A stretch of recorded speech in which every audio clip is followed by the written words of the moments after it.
Let's start by telling you that the Nigerian Army has dismissed reports of mass resignations by soldiers over corruption and low morale as misleading and an attempt to tarnish its reputation.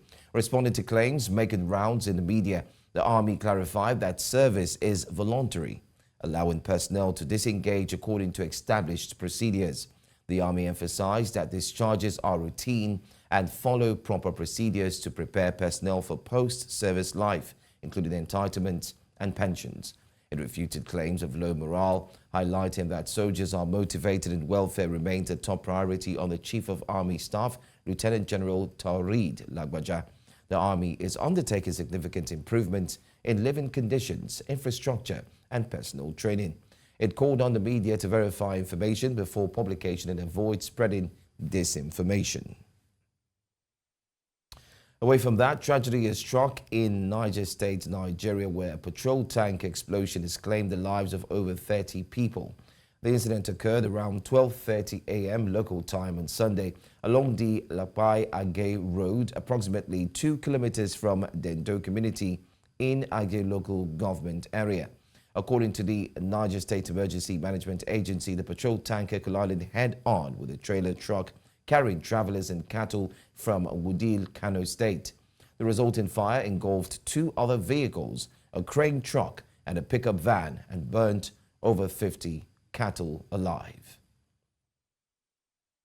Now let's tell you that former Vice President Atiku Abubakar has condemned plans by the federal government to increase value-added tax.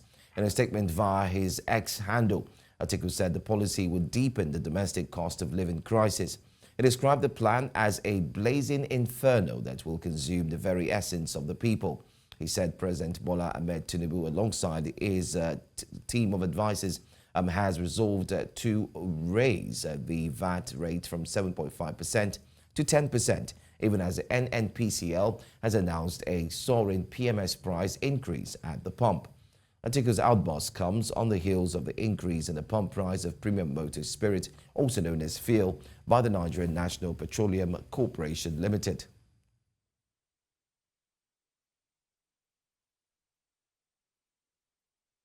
In other news, the leadership of the National Association of Nigerian Students says it is ready to meet with President Bola Ahmed Tinubu if need be over its demand for the reversal of the recent increase in prices of petrol motor spirit, popularly known as fuel.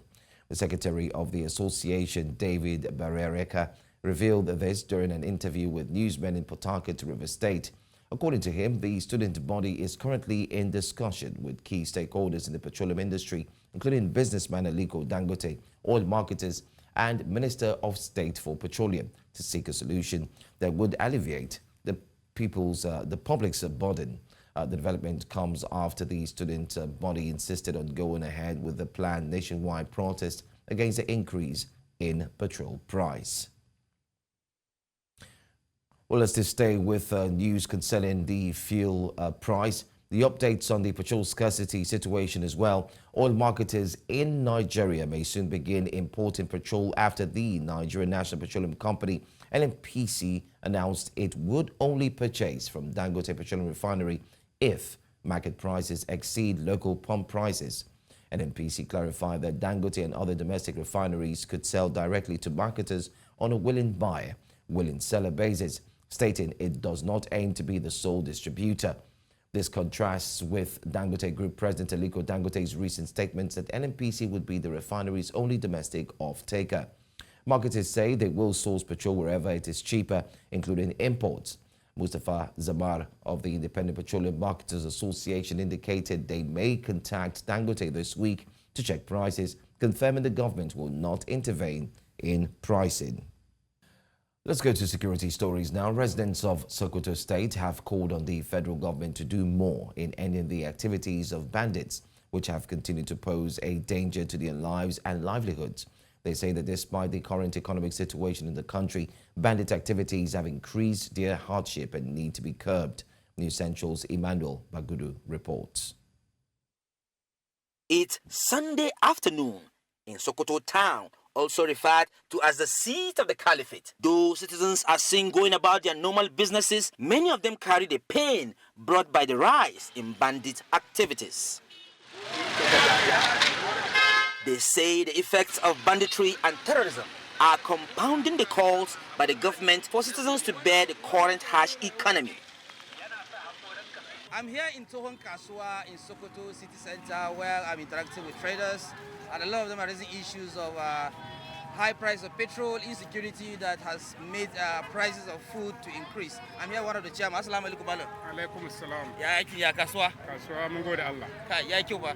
To gashi nan kana sayar da doya ya harkan kasuwan ne ya take ne akan farashi da sauransu. To kasuwa kan sai dai mu ce inna lillahi wa inna ilaihi raji'un, babu dadi wallahi. Dan sai mu je mu soko kuɗi mu ba mu gani mu sayar. Gobe sai mu koma kuma mu je mu soko kuma ba mu gani kuɗi mu sayar. Illa dai dole ne kasuwanci ya zama babu inda zaka sa kanka. Dan Najeriya yau bai san inda zai sai kai ne ba cikin wagga matsala. Kasuwancin babu dadi. Sai dai ai ta yi haka don baka san abin da zaka yi ba. Ka sau da tsada in ka je kuma nan ba a sai da tsada. Kamar wannan doyen guda ɗaya haka da kake guda ɗaya haka guda ɗaya yanzu ka gane shi wannan in na je kasuwa zan sawo shi 2,500 in na je ni ce 2,700 ba za a sai ba. To yanzu akwai sashin da baka zuwa can kai noma. Dole ka ji ana kama ka a kashe ko a ce sai ka kama ka a ce sai ka kawo miliyan 10 ina ka gane su. To ina kira ga gwamnati gaskiya a samar da tsaro don shi an mahita in ya zan talaka ko ba a bashi komai an ka bari ya je daji ya yi noma ya samu abinci to komai an bashi mu magana tsaro babu gwamnati da gwamnati ce ta ba mu wasu kuɗi wanda mu a kawo da tsaro. Ma'aikatan da aka kawo ga hanya babu su saboda mi su ma ba samu wani abu suka ba suna can suna bi dan wani abu su ma wannan za su kai ma ɗayan su yanzu Allah ɗaya san gidan da ana sati guda ba a yi abinci ba. Gaskiya matsalar tsaro ta wuce duk tunanin dan adam. Abin ya kai inna lillahi wa inna ilaihi raji'una.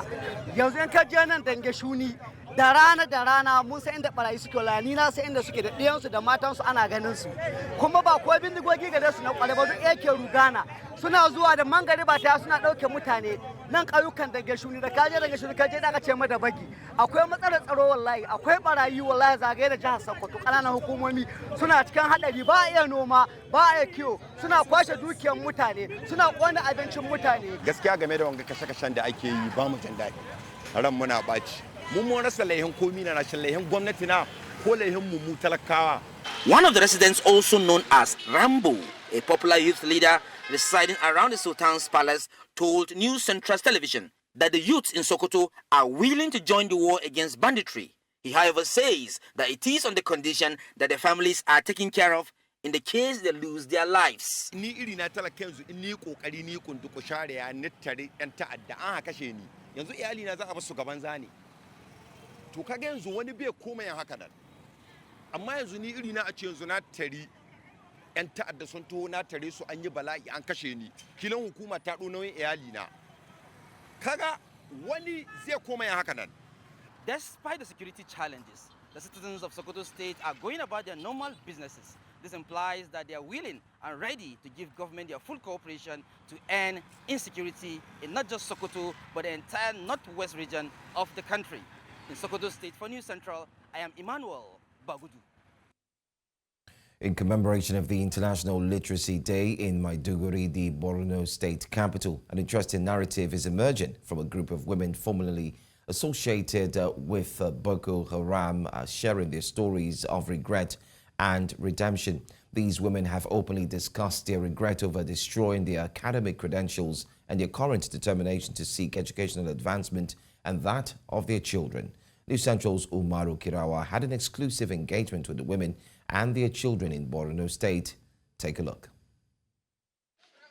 A transition from a life of radicalism to one of the cravings for educational pursuit, which encapsulate a profound healing journey for Fatima Musa, who has been de-radicalized from Boko Haram.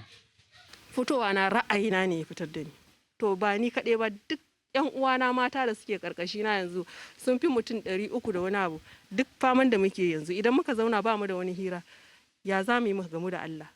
Abubuwan da aka shi muke tattaunawa kuma muna neman Allah ya gafarta mana wayanda ma basu gane ba Allah ya ganar da su. Fatima recalled how she lived in different towns and villages across the shores of Lake Chad. Na yi nadama sosai. Akwai ire-ire na wayanda su suna da masters, suna da degree wanda suka yaga shi suka zubar ana musu kabbara. Amma ni nawa na rashin ɗa'a ne ma ni zan ce.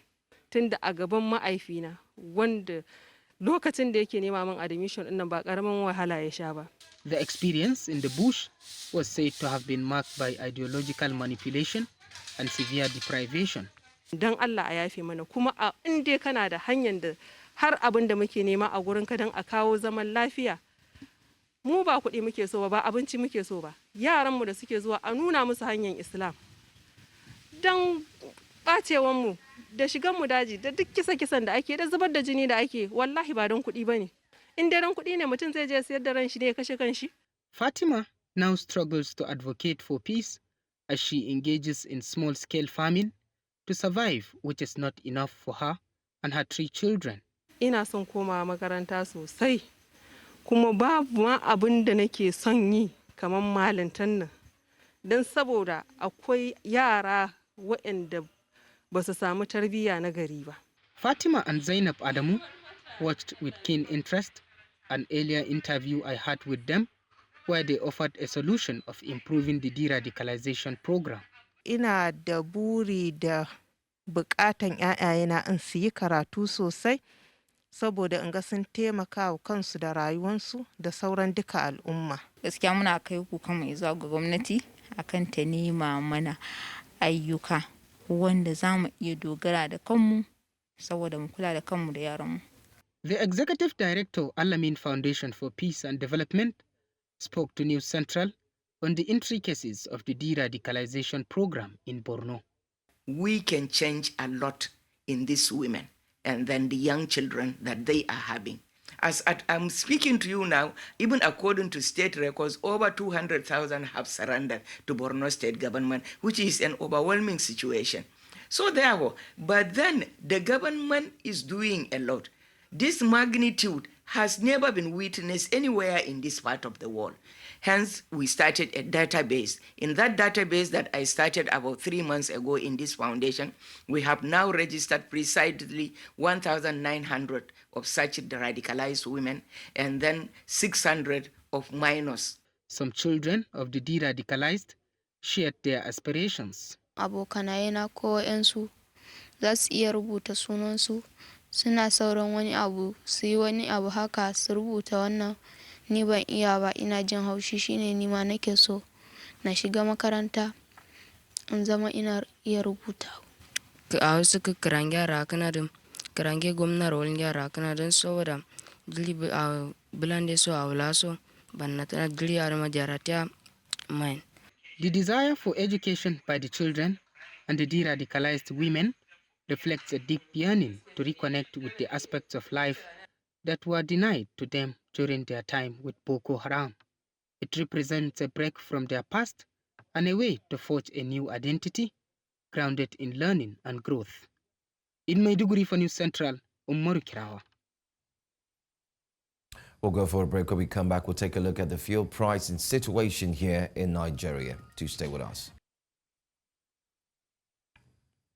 Thanks for staying with us here on News Now. The Nigeria Labour Congress has sounded an alarm that Nigerians may soon pay 5,000 naira per litre for petrol under the current administration.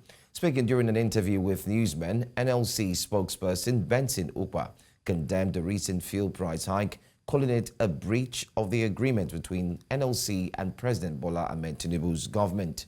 The NLC spokesperson emphasized that this forecast is contingent upon government policies, urging Nigerians to be prepared for the worst. I do have joining me now this morning to discuss this public affairs analyst, Francis Chilaka. Thanks for being here this morning. You're welcome. All right. What specific government policies does the NLC believe could lead to petrol prices reaching 5,000 naira per litre? We know currently we do have the prices fluctuating between 897, 955, and up until 1,200. What's your take on this? Well, like you, I'm short of words. I don't understand where Labour is getting their figures from. But I can tell you for free that yes, fuel is not going to come down below 1.5 from what is playing out right now. And then, you know, for Labour to say that government betrayed them, Labour continue to betray the Nigerian people. So why are they crying wolf now? They've continued to betray the Nigerian people. When Labour settled for 70,000 naira as a minimum wage, a lot of us were asking, what is the breakdown of the 70,000 naira? Have you broken it down in terms of school fees, in terms of transportation, in terms of housing, And then, Labour did not come out at that time to also tell Nigerians the kind of arrangement or agreement they entered into with government. Other than the minimum wage, there were a lot of things Nigerians were expected that Labour would come back to them. The issue of the hike in electricity tariff and other small taxes that have been creeping up. So Labour didn't tell Nigerians what they really bargained for with government. And, so it is funny that they are the ones crying wolf now when they should have taken decisive decisions to curb the excesses of this government. Labour did not do that. So 5,000, yes, it's possible, but I don't see that coming at all. Well, there's also statements made by the Nigerian Labour Congress concerning a breach of its agreement with President Bola Ahmed Tinubu. In detail, they had said that they accepted the 70,000 naira minimum wage because the president had told them that he would not review the prices of petroleum products upwards. Do you think it was a mistake for them to have accepted that contract? And is it really a breach of contract, looking at the fact that the current cost of premium motor spirit globally is indeed going up? Well, if Labour claims it's a breach, then it is a breach, because if you have an agreement with organized labor, it is expected that the government should honor it. But like I said, we, the Nigerian people, are not aware of the details of that arrangement or agreement they entered into with government. So it's difficult for us to begin to say, okay, it has been breached or not. But I can tell you this, that unfortunately we're in a situation where even the Labour Congress itself is confused as to how best to address the issue on ground. I know that this government, let us put it the way it is, this government has not kept to any promise it has made to the Nigerian people. Even from its campaign promises to date, it has not kept any. So I think Labour was just being too, they have been too myopic. They were not being sincere with themselves to accept whatever arrangement or agreement they believe that the government has thrown to them. Because right from inception, this government has had some assaulting policies. They say one thing today, they're doing another thing tomorrow. So, Labour shouldn't be telling us that there was an agreement and that the agreement has been breached. Because as it is, we the Nigerian people, like I keep saying, we do not have the details of that agreement. Well, that's true. We do not have the details of that agreement, unlike the very first agreement that was indeed made public to members of the press. But let's look at a very last question. Former Vice President Atiku Abubakar has come out to join his song with that of the Nigerian Labour Congress in telling the current administration that the increase in the cost of fuel products and also the incoming review of the VAT, value-added tax, from 7.5% to 10% will indeed lead to a lot of challenges for every single Nigerian. What's your take on this? And do you foresee any impending industrial action that could take place anytime soon? Presently, Nigerians are going through a lot in terms of food, in terms of accommodation, in terms of medical, and it appears this government is totally insensitive to the plight of the Nigerian people. So I agree with the former Vice President that the decisions in terms of taxing the Nigerian people at this time, when everybody is finding it difficult to survive, is the height of lack of empathy. I would say that, yes, if you add the VAT that you want to take to 10%, and you look at the current increase in fuel pump price, you would find out that a lot of children will not even go back to school. Because as I speak to you now, school fees have been raised by about 75 to 80%, depending on the school. So how do you expect a family or a man who earns 70,000 naira or even 200,000 naira to survive. So this government needs to begin to find a way to take the Nigerian people out of the current situation they found themselves. The poverty level is increasing. Rather than taking people out of poverty, this government is pushing more Nigerians into poverty.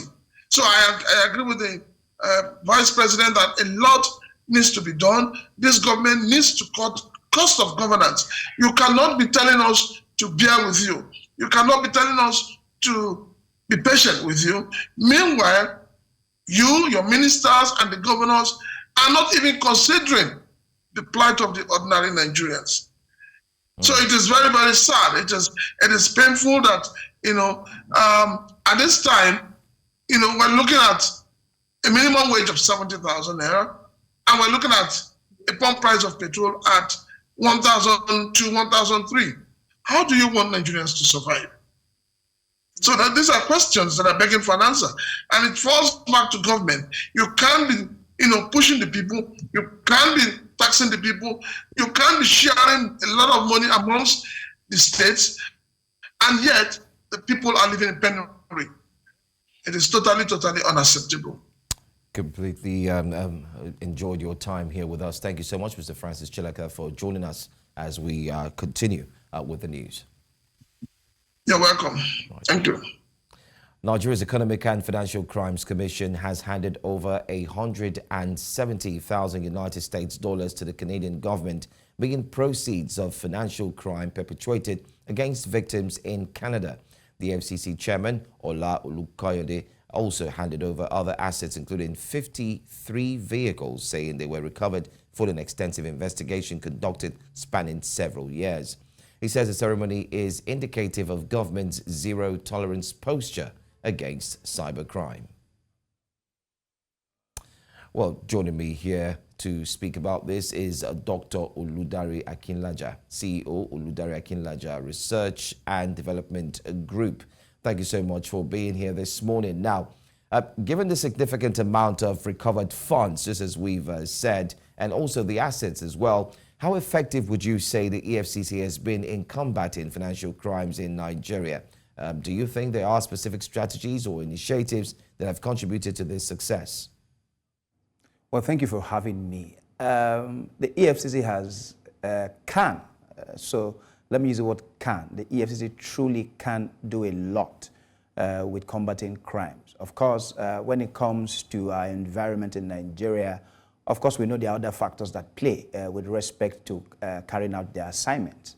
But the truth is, EFCC actually can get the job done if it needs to get the job done. Now, with respect to the cybersecurity we're speaking about today, I think the EFCC has done its bit, and they can do it if they are allowed to work. I think they are prepared for it. I think they have experts in their own field. Like I tell people, it will shock you to know the kind of capacity we have within our security apparatus if it is void of any politicking or interventions from external factors.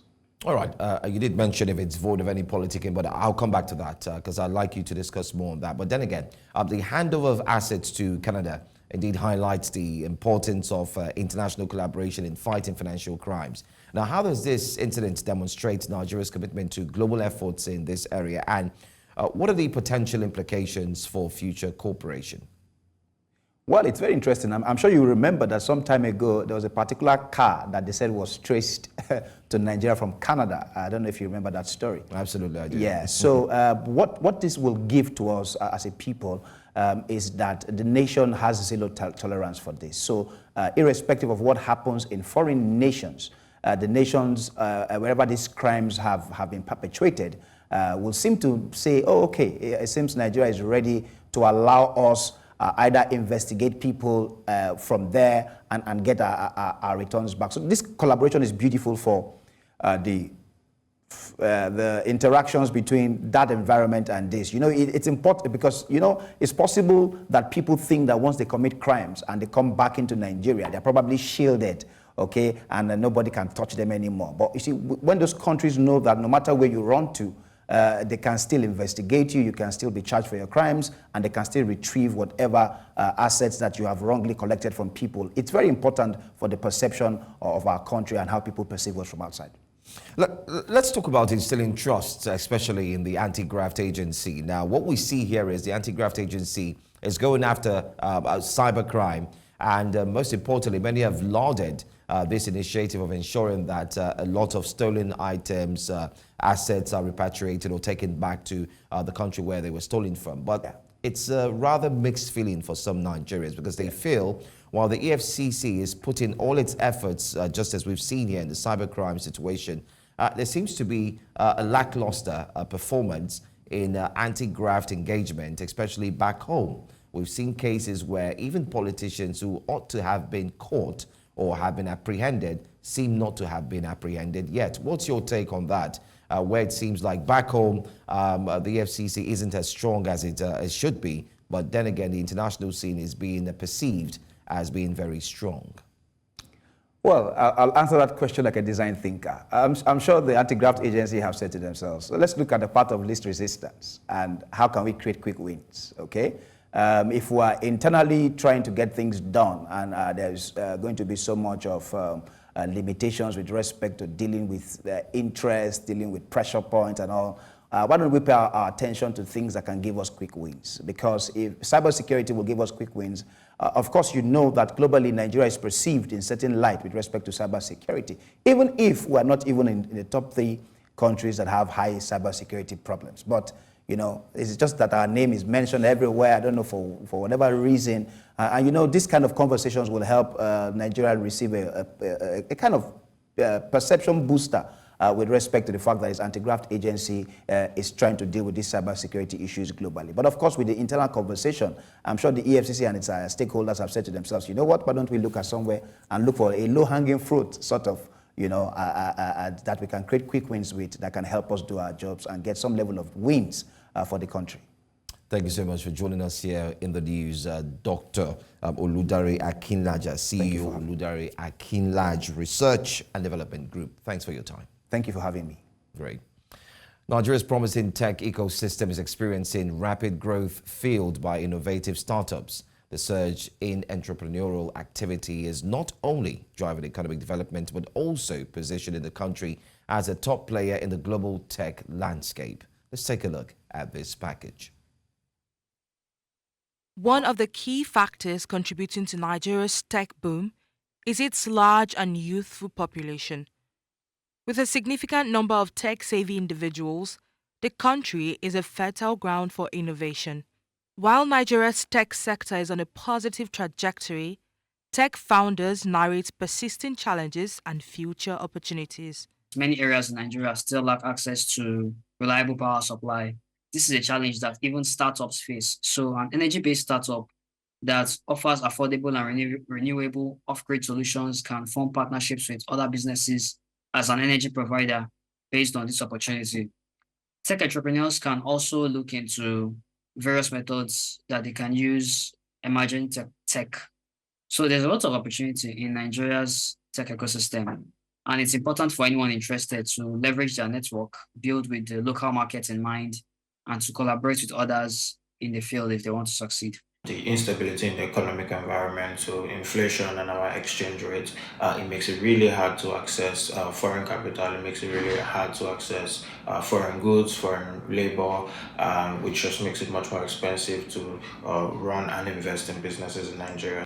Nigeria tech startups are tackling a wide range of challenges, from agriculture and healthcare to fintech and education. Regardless of these strides, tech entrepreneurs are still clamoring for supportive government policies to create innovations that can solve local problems, allow collaborations, and compete in global markets. I feel like the Nigerian government needs to start, bringing up tech events, to assist the youth right here in Nigeria, and to just motivate us and also assist us basically. And to me personally, I feel like we need to start investing more in in terms of capital right here in Nigeria into this tech world. A lot of people that have startup ideas, struggle to raise capital. If you didn't have the family network or the family wealth that you could use to experiment, there was no way you could fund. Until some years later, certain individuals, probably those that studied abroad, who had built network and who had operated in that economy where what we call venture capitalist fund existed. When venture capitalists began to pay attention to the African ecosystem or Nigerian ecosystem, then startups started having access to fund, which was the initial challenge. But after that, it now became the challenge of quality leadership and visionary leadership. Although stories of hurdles come up, with continued government support and dedication of entrepreneurs, Nigeria, no doubt, has the potential to become a global tech powerhouse. In Lagos for News Central, Chidinma Ona. Welcome back. Up north, Algeria's incumbent president Abdelmadjid Tebboune has been re-elected with almost 95% of the vote. Chairman of the Independent National Elections Authority, Mohamed Charifi, announced the results in Algiers on Sunday. Tebboune, who's 78, was heavily favored to secure a second term in the race against moderate Islamist Abdellail Hassani, 57, and socialist candidate Youssef Al-Cheche, 41. The announcement came 3 hours behind schedule after the authorities said on Saturday evening that it was extending voting by 1 hour, expecting more voters to show up. المترشح الحر السيد تبون عبد المجيد قد تحصل على 5,329,253 صوت، ما يمثل نسبة 94.65%. Well, let's head to Kenya now, where authorities say DNA testing begins today to identify 21 boys who died in last week's school dormitory fire at Hillside Endarasha Academy in Yeri County. The tragic blaze, which erupted late Thursday night, has raised serious concerns about safety standards in Kenyan schools. 19 bodies were recovered from the dormitory ruins, while 2 more died in hospital. 17 remain unaccounted for, with bodies burnt beyond recognition. Nyeri County Commissioner Pius Murigu urges affected families to attend forensic identification at Naramoru Hospital. According to Chief Government Pathologist Joe Hanson Odua, post-mortems will start on Tuesday. President William Ruto declared 3 days of national mourning. Flags will fly at half-mast from Monday to Wednesday to honor the victims. Away from there now, let's go to Southern Africa, where more than 4,500 learners in Zimbabwe dropped out of school due to pregnancy, including at least 150 in primary school in 2023. This is according to statistics disclosed by Minister of Primary and Secondary Education, Edgar Moyo, during a parliamentary session on Wednesday. The Zimbabwe Ministry of Education collects and collates such data on an annual basis. Therefore, for the year ending December 2023, 4,557 girls dropped out of school due to pregnancy, the majority of these, more than 3,000, being from rural schools. The high number of teenage pregnancies continues in the country despite the enactment of laws that outlaw sex with minors who are below 18.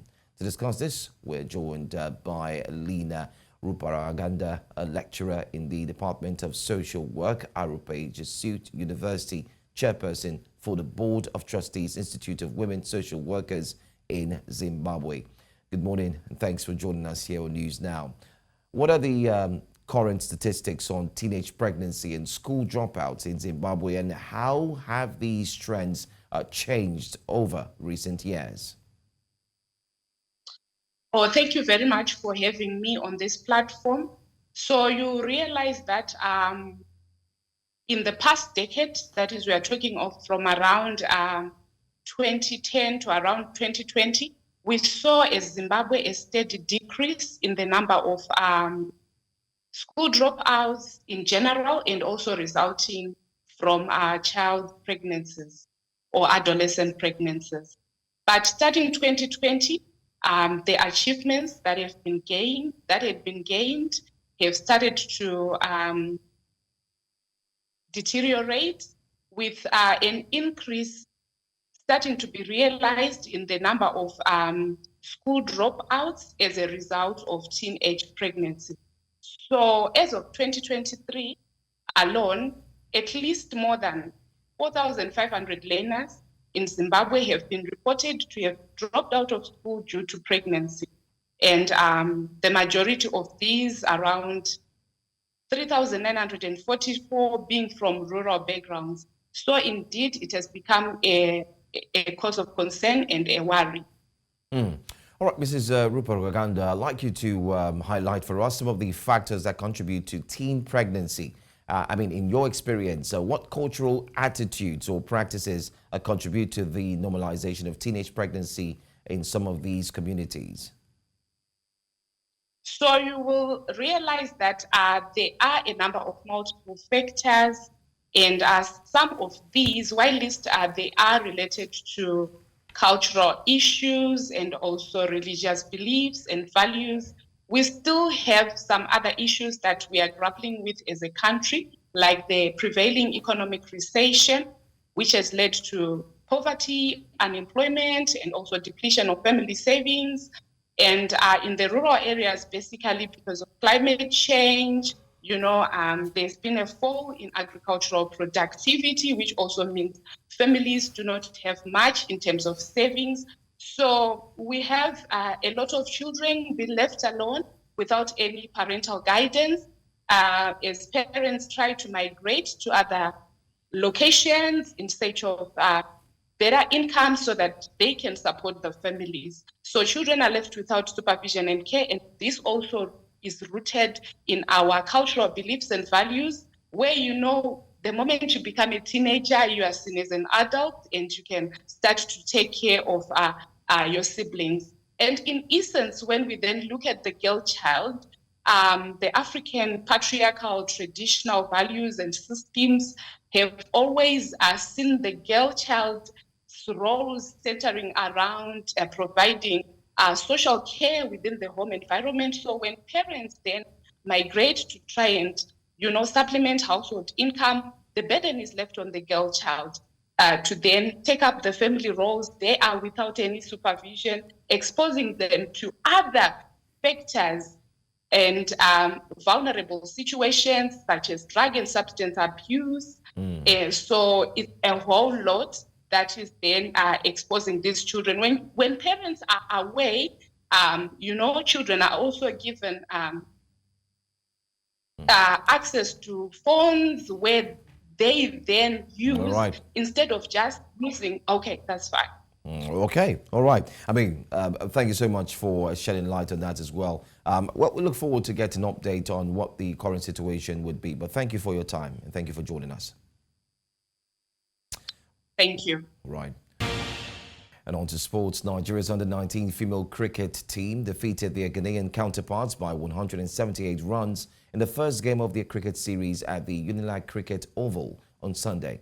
Nigerian player Piety Lonky was named the player of the match of the tournament as she 3 runs shy of a century with 97 runs from 53 balls, including 12 fours and 2 sixes. The series was organized by the Nigeria Cricket Federation to tune up the preparations of the team for the 2025 ICC Under-19 World Cup qualifiers in Rwanda later this month. The Nigerian Under-19 team will play a selected Nigerian side for size on Monday in their second game to continue preparations for the World Cup qualifiers. Head coach of the Nigeria Under-20 women's team, Christopher Danjuma, is over the moon after his team qualified for the 2024 FIFA Under-20 Women's World Cup round of 16 by steamrolling Venezuela 4-0 in their last group match on Sunday. According to news reports, goals from Amina Bello 16, Chiamaka Okechukwu 28, Flourish Sebastian and Joy Igbokwe saw Nigeria finish second behind Germany in Group D with 6 points, progressing to the round of 16, their 10th time of reaching the knockout stage of the competition since its inaugural edition in 2002.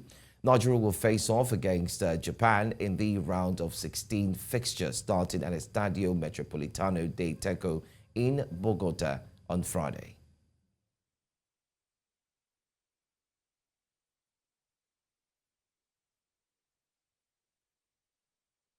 And that's all the news we have for you for this hour. But before we go, let's take another look at some of the major stories for this hour. Nigerian Army denies report of soldiers' mass resignation, says a story is misleading.